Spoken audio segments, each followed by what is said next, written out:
महादेव शम्भो गिरीश त्रिशूलं स्त्वयिदं समस्तं विभाति तस्मात् शिवनान्यथा दैवतं नाभिजाने शिवोऽहं शिवोऽहं शिवोऽहं शिवोऽहं शिवोऽहं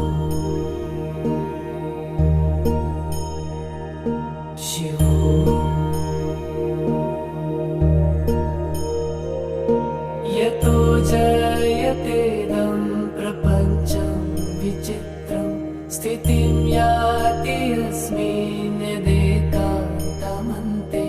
सकर्मादिहीन स्वयं